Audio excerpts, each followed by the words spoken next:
kelompok 6 ada Ivan. Ada saya Ivan. Saya Fakihah. Saya Novidianti.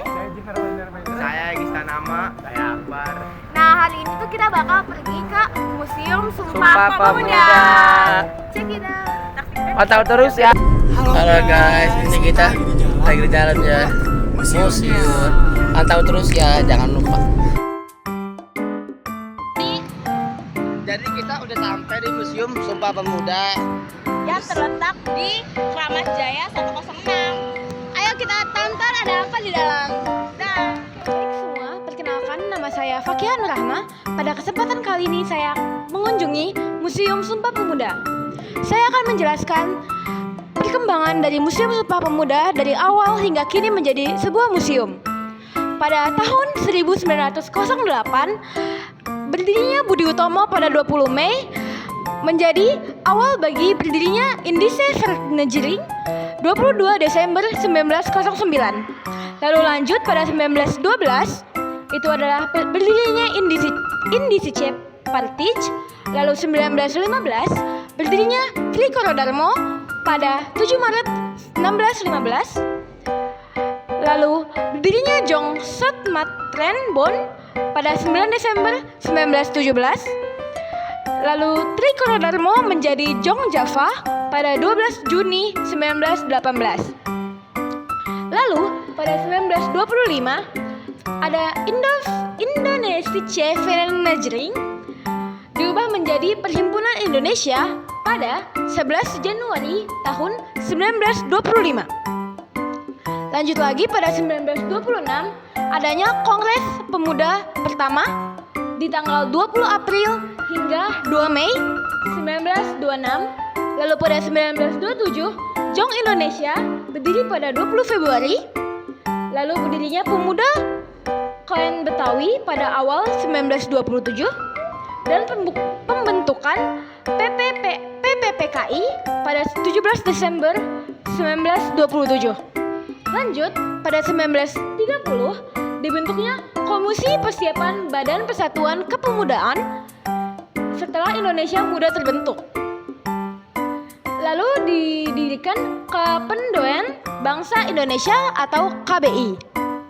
Lalu pada 1931 adanya Indonesia Muda dideklarasikan di Solo pada 20 Desember 1930.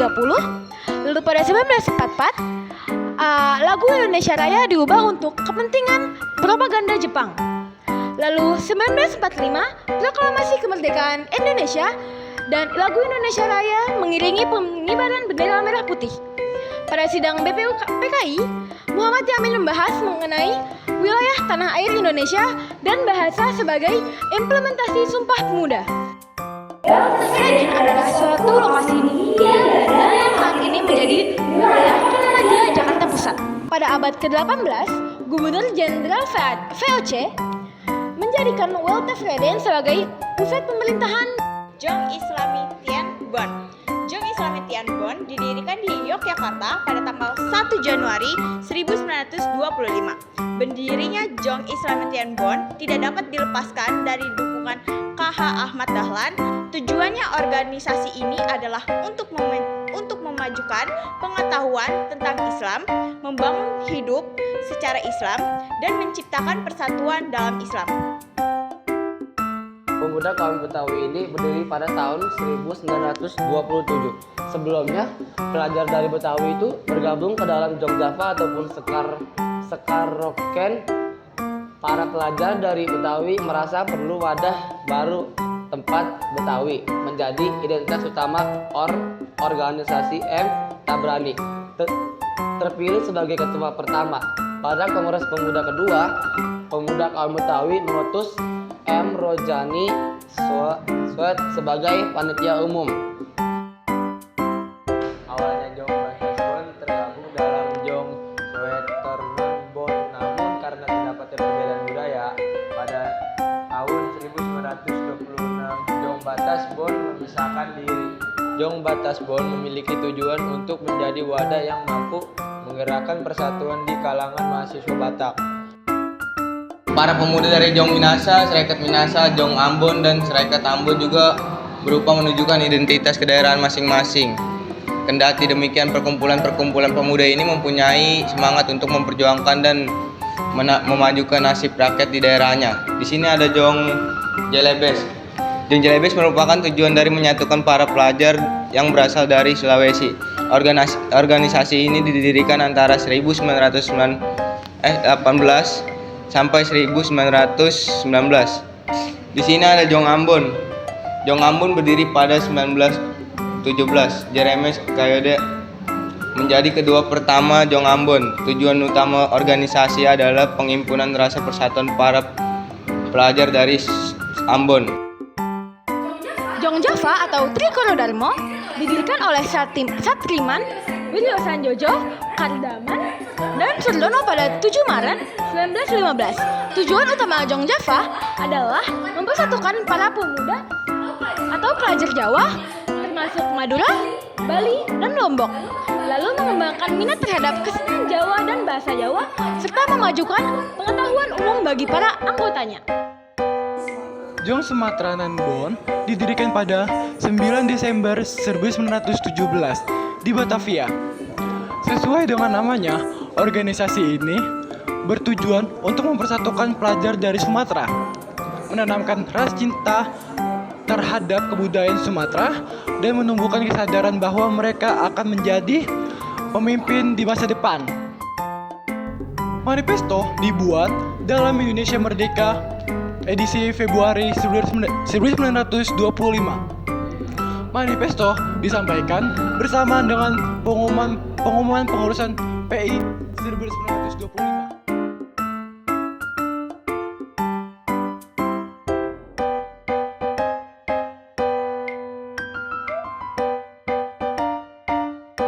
Baik teman-teman, saat ini saya berada di tempat Kongres Pemuda kedua.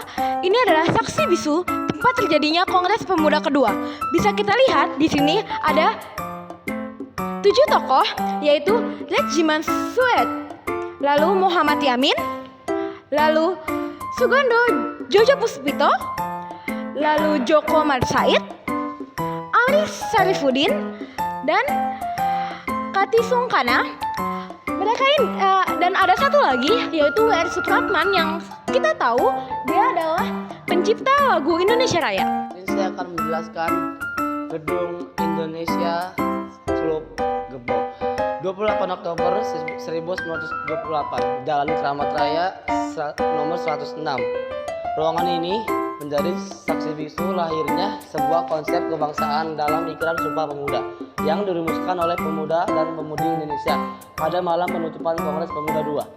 Di ruangan ini kongres berlangsung selama 6 jam, dimulai pukul jam 17.30 sampai dengan 23.30. Di ruangan ini pula lagu kebangsaan Indonesia Raya diperdengarkan untuk pertama kalinya oleh penciptanya W.R. Supratman.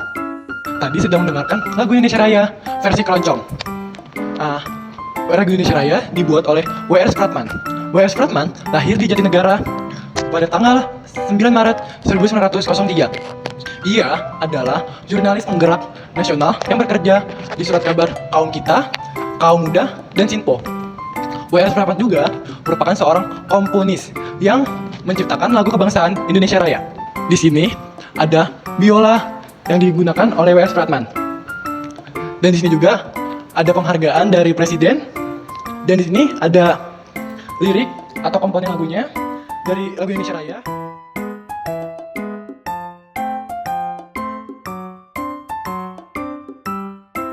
Saya sudah bersama pemandu museum dan beberapa pertanyaan akan diajukan oleh Fakihah, rekan saya. Baik, saya Fakihah. Kakak mau nanya untuk jam operasionalnya di sini tuh dari jam berapa sampai jam berapa setiap harinya? Oke, untuk jam operasionalnya di museum ini tuh dari hari Selasa sampai dengan Sabtu Minggu itu dari jam 8 sampai jam 4. Dan untuk hari Jumat itu dia dari jam 8 pagi sampai jam setengah 5 sore. Dan untuk hari Senin dan hari-hari besar lainnya sih di museum ini tutup. Oh ya Kak, untuk jumlah pengunjung itu tiap harinya kira-kira berapa deh? Kalau diperkirakan pengunjung setiap harinya itu sekitar 50-an, bahkan bisa lebih ya. Itu tergantung di hari libur ya. Kalau misalnya di hari libur bisa mungkin lebih karena kan banyak yang kunjungin dari universitas atau dari sekolah-sekolah lain. Baik, untuk selanjutnya pertanyaannya akan ditanyakan oleh Ivan. Oke, masuk ke pertanyaan berikutnya. Di sini tuh gimana sih? Keadaan di sini tuh bagaimana sih? Untuk keadaan di sini sih nggak ada yang terlalu banyak diubah ya untuk lingkungannya ya. Terus juga banyak yang bisa dipelajarin juga dan banyak juga peninggalan-peninggalan sejarahnya juga sih. Jadi nggak terlalu banyak diubah juga.